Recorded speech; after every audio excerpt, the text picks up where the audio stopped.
Magandang umaga po, or magandang araw, magandang gabi, sa ibang panig ng mundo. So maraming salamat po sa Armed Forces of the Philippines and Philippine Army, overseas Filipino workers, and my subscriber.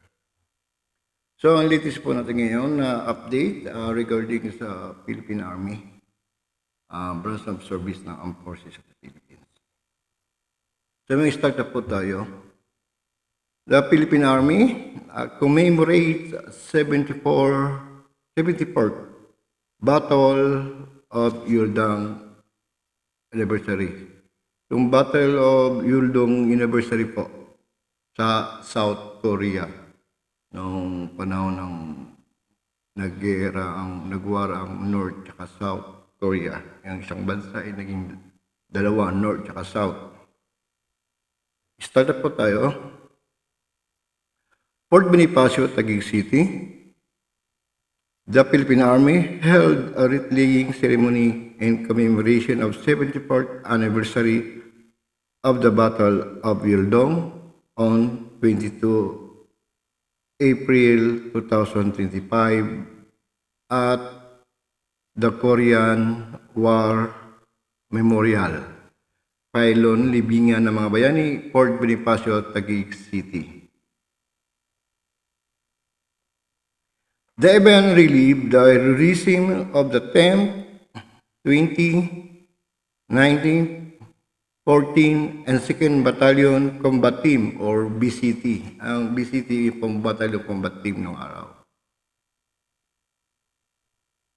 Along with the Philippine Expeditionary Force to Korea, so tinawag silang PEPTOC, sila po yung pinadala sa Korea, sa South, Expeditionary Force na comply po tayo sa United Nations.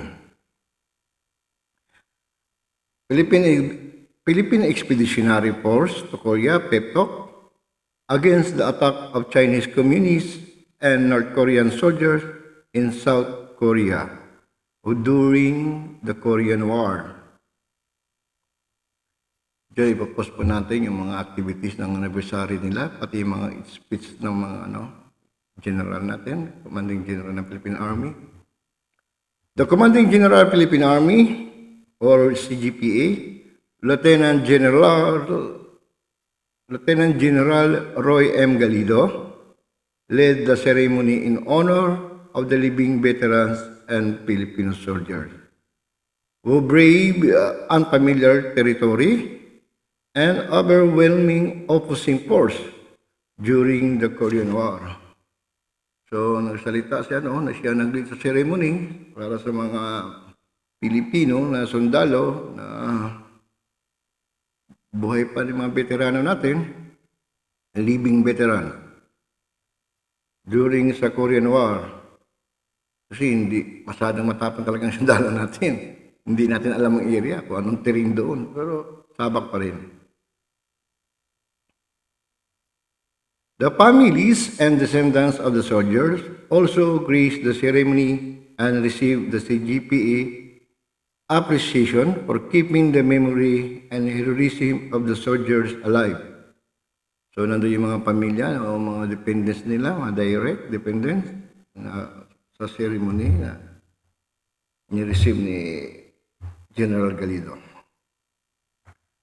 Lieutenant General Galido also highlighted the strong bond between the Philippines and South Korea during the ceremony and expressed his gratitude for more than 7 decades of friendship. So talaga kaibigan natin ng South Korea, kaya mga taga South Korea, in-appreciate nila kasi meron tayong doon, monument. Mga Korean veterans natin, merong monument doon sa South Korea at every anniversary, nag-help sila, nag-aalay po sila ng mga bulaklak. Official and members of the Philippine Veterans Affairs Office and the PECTOC Veterans Association Incorporated, in coordination with the Philippine Army, organized the momentous occasion that will continue to inspire generation of the Filipino and South Korean nation. So, yun nga, celebrate tayo ng mga ano natin. So, yung mga activities dyan, kung anong makikita nyo po, yung mga ring ceremony nila din, yung mga dependents, nandyan may mga picture sila sa anniversary. At least, inaano po nila ang commemoration ng anniversary ng mga PEPTOC veterans natin. Yung po PEPTOC, yun na po yung Philippine Expeditionary natin na nag-comply tayo sa United Nations na magpadala ng sundalo doon. So, meron pong history yung Battle of Yuldong. So, sa second video, doon ko po ipapaliwanag sa inyo kung anong ginawa ng mga Pilipinong sundalo sa heroism nila, na naging hero sila doon, lalo na kay Conrado Yap. Ano siya, si Captain Conrado Yap. I-explain ko sa inyo yan. So, maganda pong inspiration para sa ating mga veterans, din sa mga living veterans o mga dependents nila, descendants nila. Nagagalak po ako at least hindi po natin nalilimutan. So yung celebration na po yan, sa Pilipinas, sineselebrate yan. Then sa Korea, yung monument doon, may monumento ang mga sundalo natin doon sa PEPTOC veterans, i-celebrate po din sila, nag-aalay sila mga bulaklak. So, officiated by the Korean official yan sa Korea, South Korea. So, yung relation tayo natin sa South Korea, ay yung talagang matatag po, matindi po ang relation natin. So, yung mga equipment natin, halimbawa sa mga armaments, halimbawa aeroplano, doon tayo bumibili sa Korea. So, meron tayong mga tinatawag na discounted privilege yan. Kasi isa tayo sa nagsakripisyo ng ilang buhay ng sundalo natin dyan. Grabing sakripisyo ng sundalo natin dyan. Mahirap ang labanan po dyan. Grabe yung labanan. Kasi yung Korean and Vietnam War, kung nangyari, yung North Korea is communist, ang South Korea is democratic country. So yung China, i-allies ng North Korea as a communist, sila nagsusupport sa North Korea. So nag-support ang China, pati sila ng Chinese soldier. 40,000 soldier yun, Chinese. Yung din halo na sa North Korean soldier. Yun lang nasagupa ng ating sundalo. Ay grabe po talaga ang encounter niya. Kung hindi sa ating mga sundalo, wala na. Kasi yung ibang mga batalyon na pinadala ng International ng ibang bansa, wala na. Nagsi-withdraw na. Kasi maransak na sila nasa over the na sila. So, nagpabilin po ang ating sundalo doon. At least, ang purpose na nagpabilin ng sundalo, hindi nag-hold the line po sila. Hindi talaga nila iniiwan ang pesto hanggang maraming nagbuwis na sundalo natin dyan. Imagine 40,000. Ras up yan, mga atake. Paano mo i-contain yan? Paano mo makakounter yan? Doon pinakita ng ating Pilipinong sundalo, yung mga 10 BCT, 20 BCT, 24 BCT. Yung BCT po yan tinatawag ng Battalion Combat Team ng PEPTOC of Philippine Expeditionary Forces na pinadala natin, nag-comply tayo sa United Nations. So yun na nga po. So yung dugo at buhay na sinakripisyo ng ating mga sundalo doon ay hindi talaga malilimutan ng mga Korean, mga South Korean. Kundi sa atin hindi natin nag-delay yun, hindi sila nag-hold the line. Hindi makakarating yung reinforcement ng mga Amerikano sundalo. Ang isang division para mag-reinforce doon. Kasi makuha yung positioning high ground na yun, yung Yuldong, wala na. Hindi na ang Amerikano makapasok.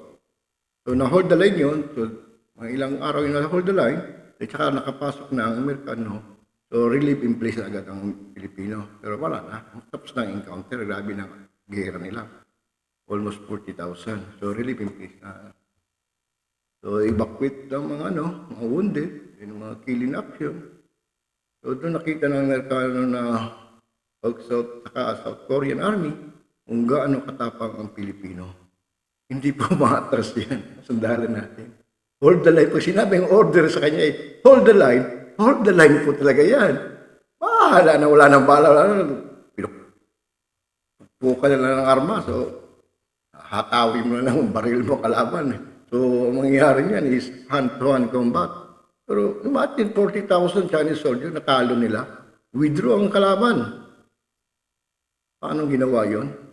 So, mapapanood niyo po ang video na yan sa aking part 2 sa Battle of Yildong. Kung sino yung mga heroes, anong participation, i-explain ko in detail po.